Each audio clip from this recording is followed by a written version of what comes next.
Movie sneak channel பார்த்துட்டு இருக்க அனைத்து நண்பர்களுக்கும் வணக்கம். நாம இன்னைக்கு பார்க்க போற மூவி 2025ல ரிலீஸ் ஆன ஹிந்தி சூப்பர் ஹிட் மூவி கோஸ்டோ.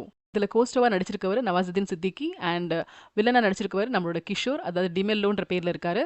இது ஒரு பயோகிராஃபிக்கல் ஃபிலிம், அதாவது உண்மையான வாழ்க்கையில ஒரு பர்சனுக்கு நடந்ததை வச்சு பேஸ் பண்ணி எடுத்த படம்.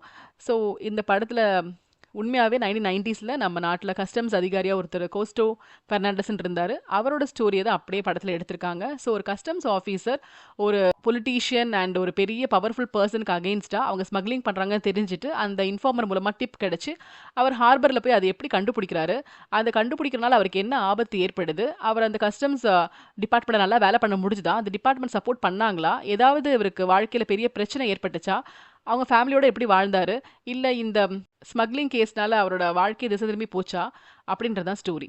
ஸோ இந்த ஸ்டோரி வந்து ரொம்பவே டிஃப்ரெண்ட்டாக இருந்தது. இதில் வந்து பார்த்தா அவர் வந்து கோல்டு ஸ்மக்லிங்கை பிடிக்க போயிருப்பாரு. 1990ஸ்ல நடந்தனால செல்ஃபோன் எதுவுமே இருக்காது. சிங்கிள் மேனாக போயிருப்பாரு.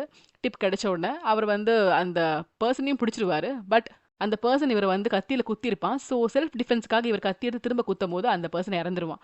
ஸோ அப்படி இறக்கும் போது என்ன பண்ணுவாங்கன்னா, இவர் கொலை பண்ணிட்டாங்கன்னு கேஸ் வந்துடும். எங்கேயாவது பிடிச்சிட்டு போறாங்கன்ற பயத்தில் அவர் அந்த நேரத்தில் எஸ்கேப் ஆகி போயிருப்பாரு. அதுக்குள்ள அந்த கார்ல அந்த கோல்டெல்லாம் அந்த பர்டிகுலர் ஸ்மக்லிங் பீப்புளே எடுத்துட்டு போயிருப்பாங்க. ஏன்னா கார்ல கோல்டே இல்லை, கோல்டு இருக்குன்னு தானே அவர் பிடிச்சாரு. ஸோ சாட்சியே இல்லாமல் போயிடுச்சு. அப்போ நீ வேணும்னே கொலை பண்ணியிருக்க அப்படின்ற மாதிரி ஆயிடுச்சு.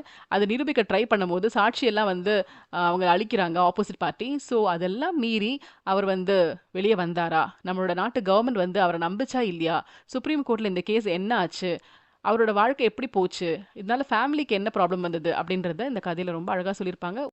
இதே மாதிரி இன்ட்ரெஸ்டிங் மூவிஸோட சீக்கிரம் உங்களை மீட் பண்ணுறேன். அது வரைக்கும் நன்றி, வணக்கம்.